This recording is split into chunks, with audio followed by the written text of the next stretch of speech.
o nosso Deus. Nesses dias nós temos pensado juntos na palavra do nosso Deus sobre famílias. E aí nós estamos hoje chegando à terceira família de Gênesis. A primeira foi a família da criação, que foi a família de Adão e Eva. Domingo passado foi a família da preservação, a família de Noé. E hoje nós vamos chegar à família do plano de salvação, a família redentiva, que é a família de Abraão. Eu quero convidá-los então a abrir a sua Bíblia em Gênesis capítulo 12. O tema da palavra de hoje é chamados para ser bênção.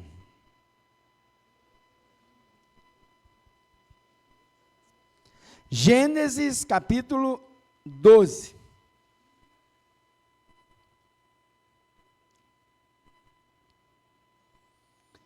Você pode ficar em pé? Só um pouquinho, vamos treinar para o céu. A Bíblia diz que quando João viu os anjos lá no céu, viu os homens debaixo, assim, diante do trono, estavam todos em pé diante de Deus, viu? Vai treinando aí, que lá diante de Deus a gente vai ficar em pé. Aí você olha e diz, pastor, mas eu estou cansado, ainda bem que lá no céu é outro corpo, né? Um corpo glorificado, um corpo onde não haverá cansaço, aonde, para a esperança de todos os teresinenses, a Bíblia diz que no céu não terá calor. Tá lá, não é invenção não, mas parece que a gente está entrando nessa lista aí também, está precisando dessa promessa aqui, Luiz Correia também, né? Vamos lá então, Gênesis 12, de 1 a 7. Então o Senhor disse a Abrão, sai da sua terra, do meio dos seus parentes e da casa de seu pai, e vá para a terra que eu lhe mostrarei. Farei de você um grande povo, e o abençoarei. Tornarei famoso o seu nome, e você será uma bênção. Abençoarei os que o abençoarem, amaldiçoarei os que o amaldiçoarem, e por meio de você, todos os povos da terra serão abençoados. Partiu Abraão, como lhe ordenara o Senhor, e Ló foi com ele.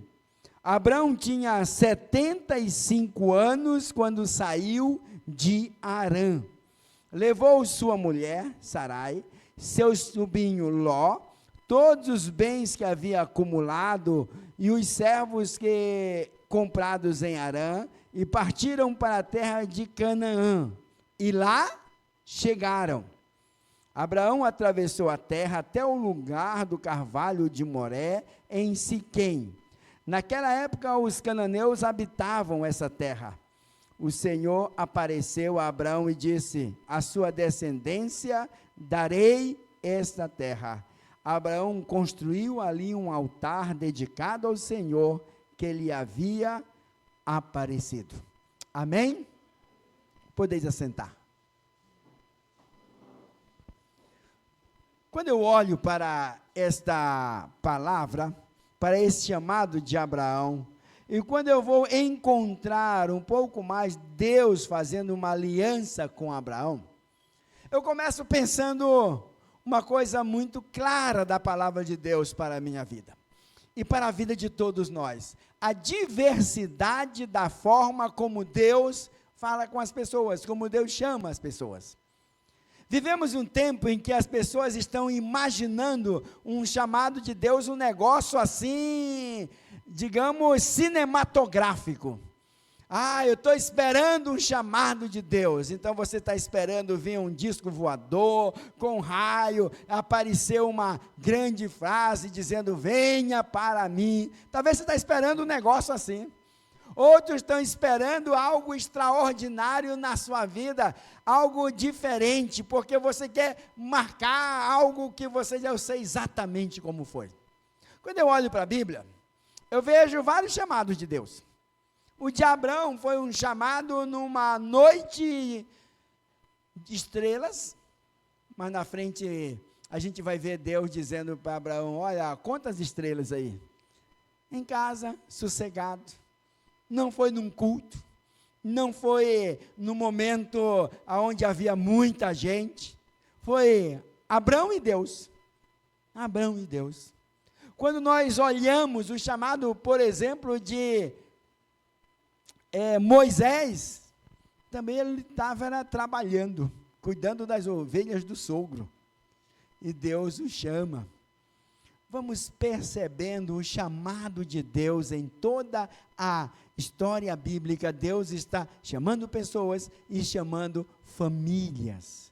O plano de Deus para a redenção do mundo, o plano de Deus para abençoar as vidas, inclui as famílias. Não há propósito do Senhor que não inclua 2 organizações fundadas por Deus. Fundadas por Deus. Deus funda a família. E nós já vimos isso em Gênesis 1 e 2, a família antecede o pecado. Deus também, quando vai no seu plano redentivo, funda a igreja. E uma das imagens de igreja, uma das figuras de linguagem para a igreja, é que a igreja é a família de Deus. Ou seja, o projeto redentivo de Deus inclui família. E às vezes nós estamos imaginando que isso vai incluir família de outras pessoas. Essa palavra, chamado por Deus, parece a nós algo que Deus vai fazer alguém longe da gente. E nós começamos a pensar algumas coisas sobre aqueles que atendem o chamado de Deus. Quando eu penso chamado de Deus, vem a ideia, o missionário que está lá na África, o que está agora lá na Ucrânia, aquele que saiu e mudou o mundo. E eu estou quase transformando o obediente a Deus num super-herói. Missionários não são super-heróis. São pessoas que obedecem a Deus e vão para onde Deus manda. Só isso. Mas eles não são diferentes dos que obedecem a Deus na sua casa, dos que obedecem a Deus no seu bairro, dos que obedecem a Deus na sua vizinhança. Quando eu falo do conceito de chamados para ser bênção, não está aqui uma ideia de uma mudança de aventura para ser bênção a partir de uma grande aventura de desbravar vidas. Alguns Deus chama para esse tempo, sei disso. Mas compreendemos então que o chamado de Deus a Abraão inclui todo o projeto redentivo do Senhor. Uma outra coisa que nós encontramos claramente neste chamado de Deus é que ele não inclui famílias perfeitas. E a gente já viu que a família de Adão e Eva, o que acontece com Caim, mata, e eles eram irmãos, e Deus escolhe esta família.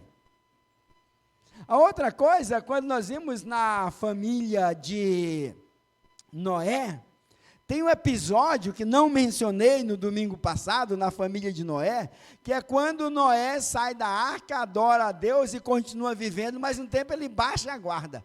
Noé planta uma vinha. Quando ele planta a vinha, ele faz o quê? Vinho. Colhe e faz vinho. Aí ele vai provar lá do negócio, né? Ele prova em uma dose e outra. E Noé, o negócio é que Noé fica porre. Toma um porre daqueles. Daquele que fica peladão na sala de casa. Pode ler lá na Bíblia, não é uma família perfeita, o negócio é complicado, vai ter problema com os filhos por causa disso. Não quer dizer que Deus abençoou Noé, que Deus mandou Noé fazer isso, é que Noé vive um contexto de famílias que têm dificuldades, mas Deus usa famílias que têm dificuldades. Agora Deus vai chamar a família de Abrão, que vira Abraão, que no começo não é o líder da família, quando eles saem de Ur e vão até Harã. Terá é o que sai e vai até Harã, e quando chega lá, Terá morre. E agora, uma família meio desconstruída, como é que a gente vai lidar com todas estas coisas? E Deus vai chamar. Mas há mudança muito especial aqui, que nós somos chamados não para ser abençoados. Talvez isso seja um grande problema para muita gente, porque você se aproxima de Deus para receber a bênção, e alguém começa, recebe a bênção, meu irmão, aí vira até agora que ficou na moda, aquele negócio lá do luva de pedreiro, né? Receba, entendeu? A turma aí que vive na internet já sabe disso. Mas aquele cara deve ter ouvido isso em alguma igreja, eu tenho certeza que ele ouviu isso em alguma igreja, porque eu quero receber a bênção de Deus, olha, venha aqui, tem a bênção do Senhor.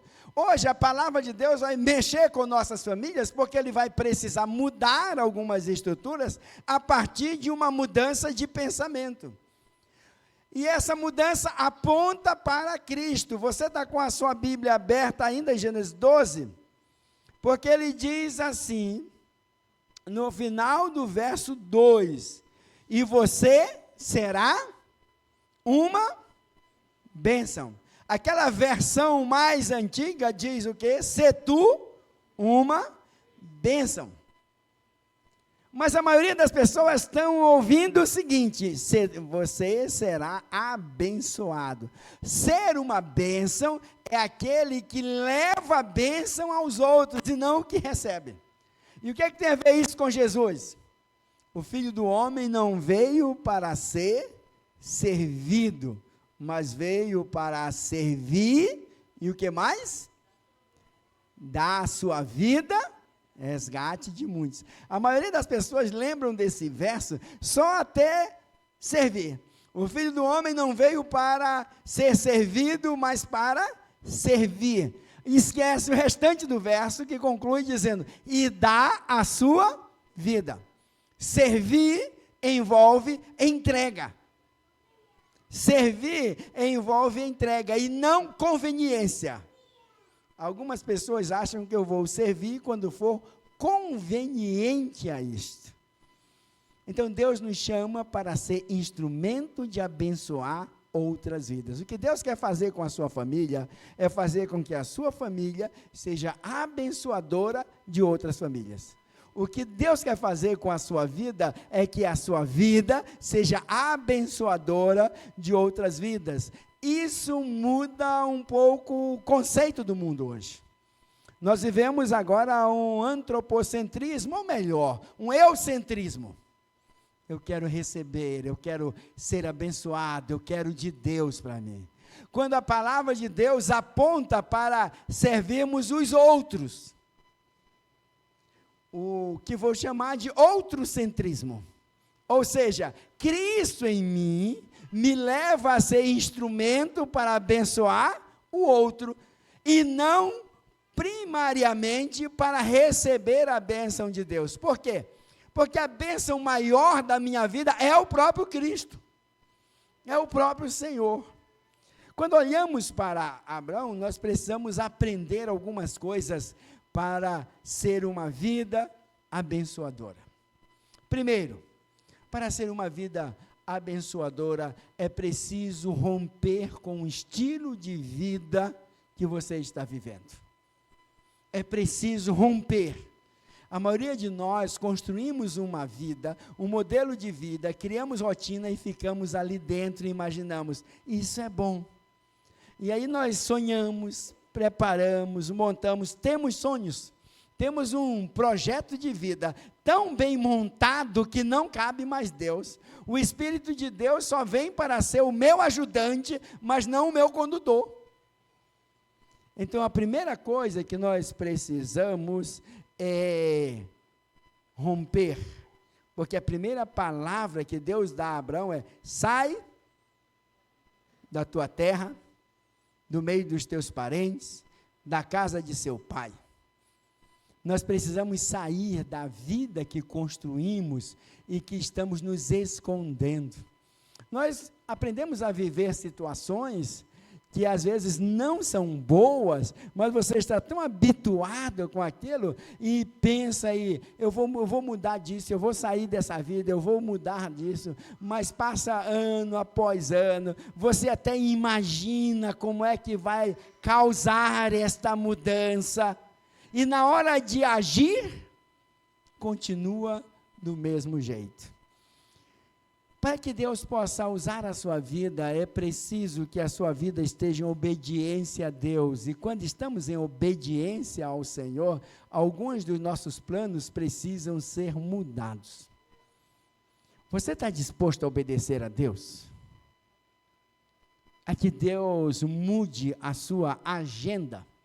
Pastor, nem agenda eu tenho, mas você já tem um plano, o que vai fazer amanhã?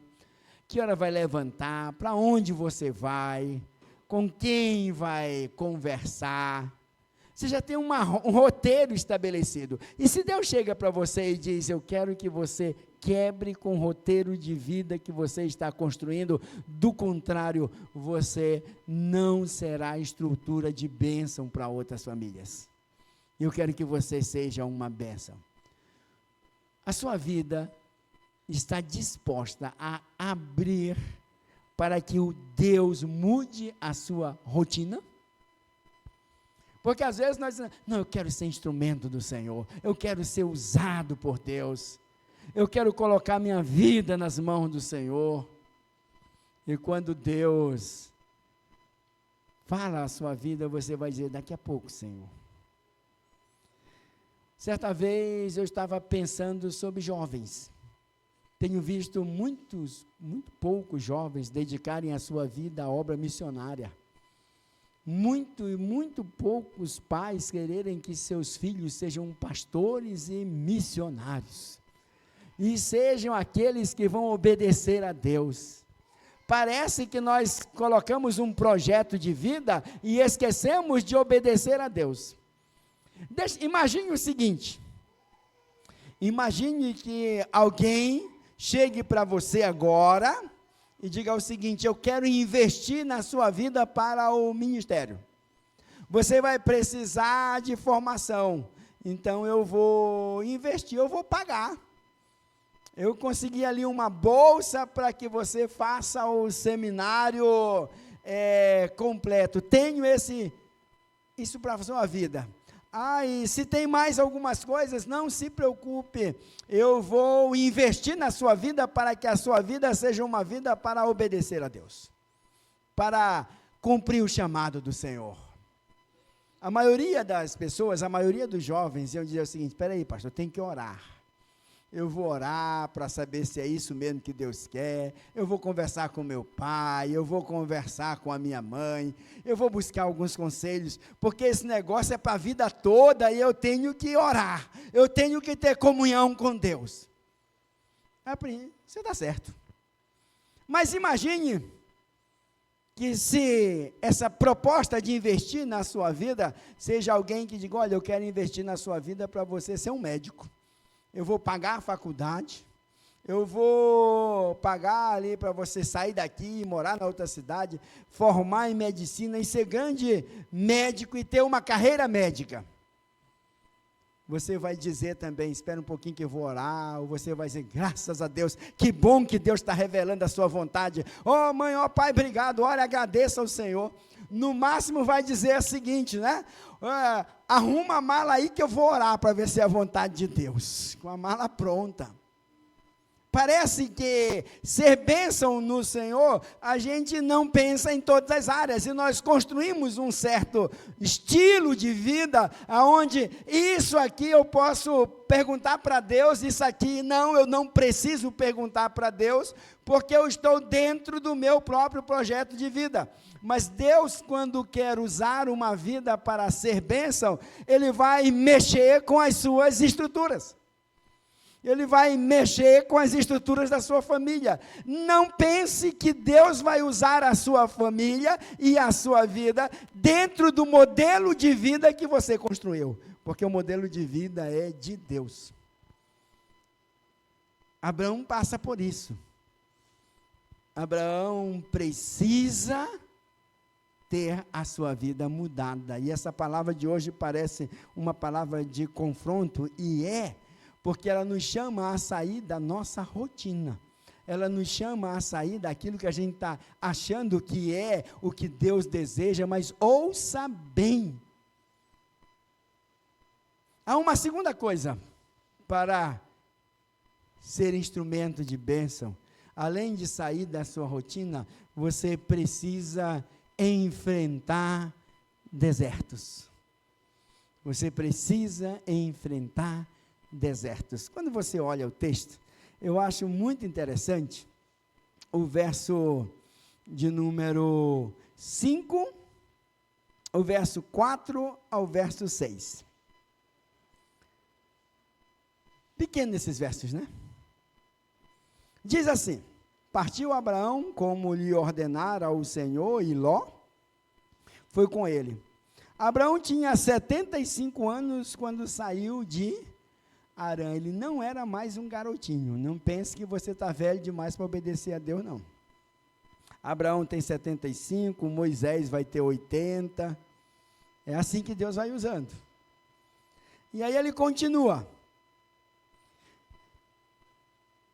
Levou Sarai, seu sobrinho Ló, todos os bens que havia acumulado, e os servos comprados em Harã, e partiram para a terra de Canaã. E aí diz o quê? Partiram para... Eles estavam aonde? Em Harã. E lá chegaram. E aí diz o que mais? No próximo verso. Atravessou a terra até o lugar do carvalho de Moré, em Siquém. Parece um negócio perto, né? Ele saiu, chegou. Se ele foi com muita pressa, mas como ele tinha muitos rebanhos, eu imagino que não, ele demorou 45 dias para... Saiu e chegou. Provavelmente, pela marcha de um rebanho, foi 3 meses. Saiu e chegou. A gente olha o texto, ele saiu, é como, eu vou daqui em Parnaíba e pego aqui a moto, saiu e chegou. Mas lembre que ele vai com toda a sua família atravessar o deserto até Siquém. Para obedecer a Deus, a gente precisa atravessar alguns desertos. Alguns momentos onde Deus está agindo na nossa vida e nós não estamos compreendendo. Deus faz com que Abraão atravesse o deserto, Deus faz com que o povo de Israel atravesse o deserto. Jesus Cristo, quando começa o seu ministério, ele passa 40 dias no deserto. João Batista começa a pregar no deserto. Ninguém começa a sua vida de obediência num oásis. Às vezes nós achamos o seguinte: eu vou colocar minha vida nas mãos de Deus, a minha família nas mãos do Senhor, e Deus vai ser uma grande bênção, e tudo vai dar certo. Hashtag já deu certo. Isso é uma coisa nova, viu? Antigamente era aquela música lá do Valdeci Aguiar, né? Vai dar tudo certo. Os crentes gostavam de cantar, e depois mudaram o final da música, né? Aí começaram a cantar: já deu tudo certo, se a gente colocar, o quê? A nossa fé, vai dar tudo certo. Mas é lá no final. Quando eu disse que estava conversando com o Álvaro, era sobre a vida de José. Deus fez uma promessa para José, não foi? Qual foi a promessa de Deus para José? Que ele seria o líder dos seus pais, dos seus irmãos, de todo mundo. Mas você olhou bem a história de José?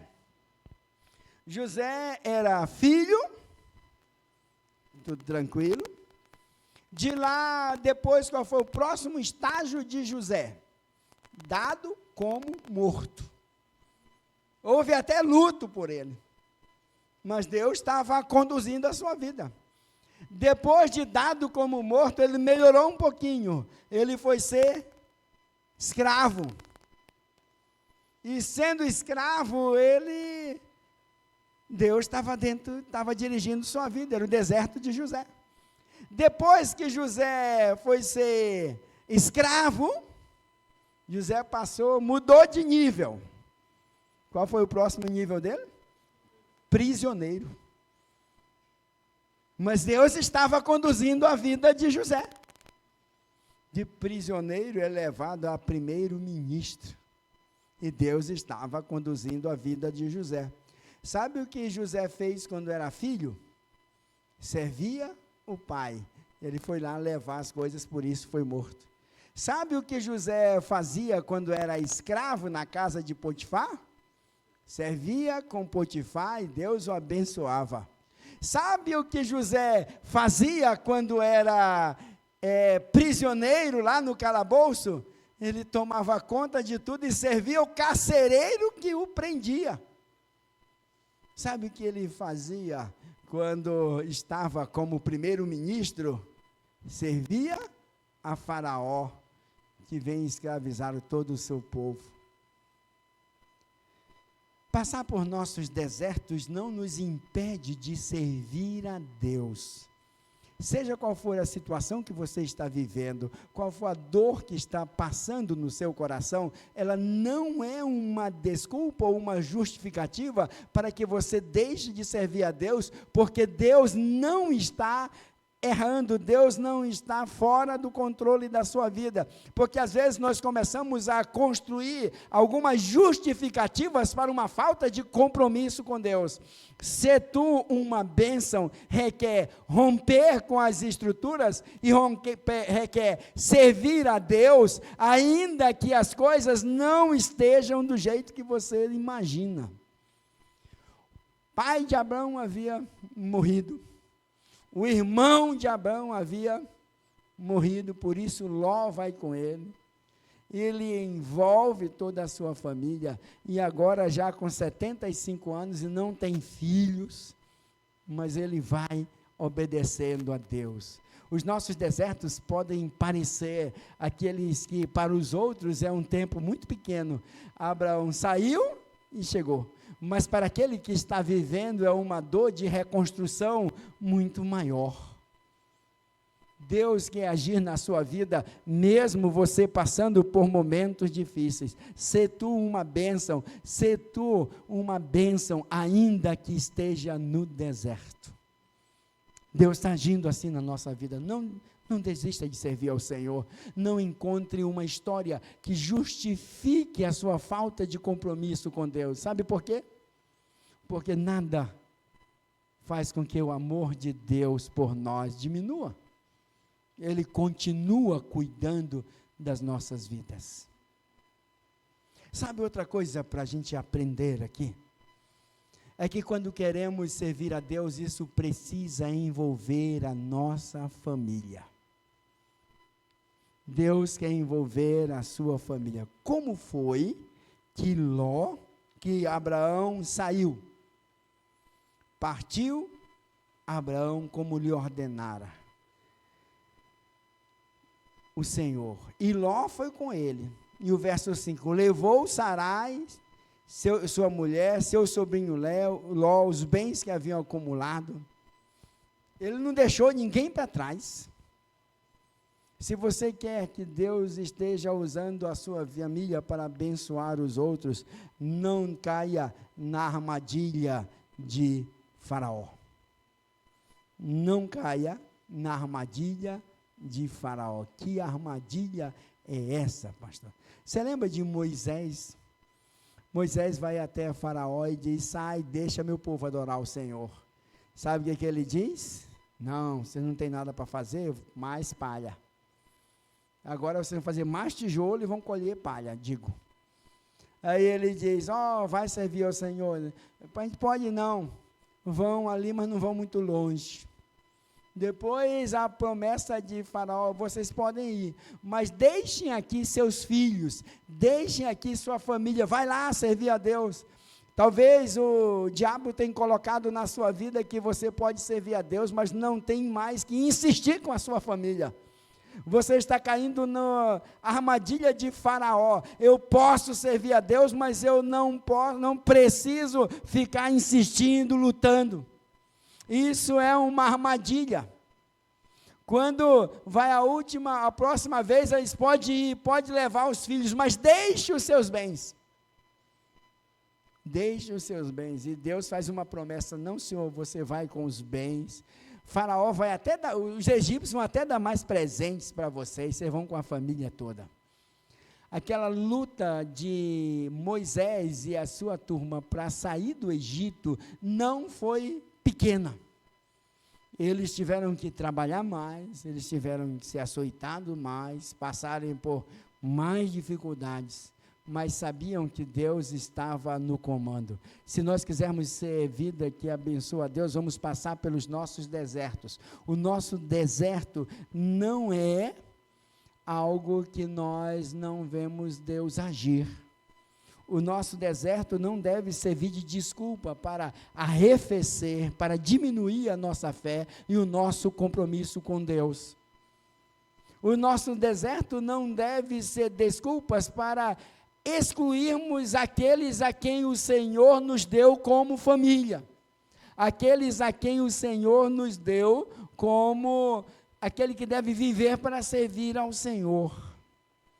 Nos primeiros dias da minha jornada de fé, eu tenho compartilhado aos poucos com os irmãos, meu pai se converteu em um lugar que ficava a 6 quilômetros da igreja. Eu gosto de escola bíblica porque o único que eu podia ir era para a EBD, ainda era assim, viu? Ia, pegava a canoa, atravessava o rio e andava 1 légua a pé, para chegar no culto, assistir a escola bíblica e voltava para casa cheio de alegria. E você está achando que bem aí, quando vai chuviscar, está longe, né? Uma vez por mês, ele fazia o seguinte, era a vez da festa melhor, ou de 2 em 2 meses, ele fretava um carro, porque quando vinha assim, como eu falei, nós somos 7 irmãos, vinha só um irmão por vez com ele, né? Não dava para ele trazer todo mundo, mas uma vez por mês ele conseguia fretar lá um daquele jipe, que quem sabe a gente andava nele, a estrada, saía de lá limpinho, e chegava na igreja tudo vermelho, né, da pissarra, da poeira, aí tinha que limpar assim, para ficar aquele olho bonito, né, para ver as coisas, mas é uma vez por mês lá, e era, que bom que nossa família está servindo e exaltando a Deus, e esse era o tempo de servir ao Senhor, porque eram desertos, eram tempos difíceis, mas era tempo de servir a Deus. Então Deus quer agir em nossa vida, a sua família precisa viver servindo a Deus, ainda que os tempos sejam tempos difíceis. E quando eu vou concluir sobre essas 3 famílias, eu quero encontrar agora a marca que está presente na família da criação, mesmo com as suas dificuldades, na família da preservação, mesmo com seus problemas, e na família da redenção, mesmo com seus desafios. Sabe o que é? Eu quero que você olhe especialmente para o verso 7. O verso 7. O Senhor apareceu a Abrão e disse: à sua descendência darei esta terra. Continue olhando aí, mas lembre, Abraão não tinha nenhum filho, tinha mais de 75 anos. Que descendência Deus está falando? Qual foi a reação de Abraão? Como é que diz aí no verso 7? Abraão construiu ali um altar dedicado ao Senhor. Sabe o que Abraão faz? Abraão vai adorar a Deus. Você lembra o que foi que Noé fez quando saiu da arca? Fez um altar e foi adorar a Deus. Você lembra da genealogia dos problemas de Adão? Quando Adão tem os filhos, e aí tem aquela confusão, nasce 7, e aí como termina o capítulo 4, verso 26 de Gênesis? Olha lá, dá uma olhada, que eu vou ver agora Adão, Noé e Abraão. 3 famílias que Deus vai usar, mas estas famílias têm uma marca. Como é que diz aí, 4:26, e também a Sete nasceu um filho, a quem deu o nome de Enos. E aí como é que diz agora? Nessa época, começou-se a invocar o nome, Deus vai usar uma família e essa família começa a adorar a Deus. Noé sai da arca e Noé constrói um altar para adorar a Deus. Abraão atende o chamado de Deus e quando ele atende, Deus fala com ele, ele constrói um altar para adorar a Deus. Deus vai usar famílias que sejam adoradores. Muitos anos depois, uma conversa de Jesus com a mulher samaritana, lá em João capítulo 4, ele declara muito evidente quem é que Deus, eles começam uma discussão sem sentido, a discussão, onde é que a gente deve adorar, é aqui, é em Betel, ou é em Jerusalém? E aí Deus diz, Deus procura adoradores que o adorem em espírito e em verdade. Eu quero trazer a sua lembrança, qual é a família que é instrumento de bênção, é aquela que rompe com as suas cadeias do pecado, com a sua conformidade de vida para obedecer a Deus. A família que Deus usa é aquela que mesmo enfrentando o deserto, continua servindo a Deus, mesmo que a vida esteja difícil dos seus próprios projetos, isso não serve de argumento para deixar de servir ao Senhor. A família que Deus vai usar é a família que se envolve totalmente com Deus e passa a adorá-lo. Você tem adorado a Deus? Você está esperando que Deus lhe abençoe ou que você seja uma bênção? Esta noite Deus está nos chamando para sermos bênçãos. Deus está falando com a minha vida e com a sua vida para sermos instrumentos de abençoar outros. Para isso nós precisamos causar talvez algumas mudanças. Deixe Deus mudar a sua vida. Não adianta ficar enrolando. Tem aquele conceito bem conhecido de insanidade, não tem? De loucura. É atribuída a tanta gente, mas mais vezes eu vi para Einstein, né? Que insanidade é fazer sempre a mesma coisa, querendo resultados diferentes. Talvez na sua vida com Deus, você está só fazendo mais do mesmo, e achando que alguma coisa vai mudar na sua vida. Não vai. Desculpe, mas não vai. Eu faço isso, mas Deus está querendo um pouco mais. Deus está querendo a sua vida envolvida com Ele. Com Ele. E Ele não aceita com que aquilo que está sendo proposto sirva de desculpas para não servir a Deus. Seja ser preso, ser dado como morto, ser escravizado, ser separado de quem você ama, que foi o que aconteceu com José, mas em todo lugar ele serviu a Deus, porque ele sabia que Deus estava no comando. E esta noite Deus está falando a vidas aqui, eu sei disso, e você vai ter que dar uma resposta para Deus. Até quando você vai continuar assim? Até quando na sua vida você vai esperar que as coisas mudem para que você saia da terra, saia da sua vida, saia da sua zona de conforto e diga: eu quero obedecer a Deus? Mas pastor, obedecer a Deus me leva a entrar nesse deserto. Infelizmente é. Não é no oásis que nós entramos primeiro, é no deserto. Mas sabe de uma coisa? Lá no deserto, lá em todo lugar, ele adorava a Deus. Abraão, que ouviu aquela promessa para a sua descendência, ela vai ser cumprida. Ainda que você não veja. Porque Abraão morreu. Jacó, Isaac, foram vivendo. E o povo, para morar em Canaã, é só 400 anos depois de Abraão. Foi logo não. Deus, não sei quando é que Deus vai realizar a plenitude da sua obra. Na minha vida eu sei. É quando eu estiver com Cristo no céu. E aí nós precisamos viver a nossa vida com Deus, mesmo que as coisas não estejam bem. Viva. Deus quer que você seja uma bênção. Mude.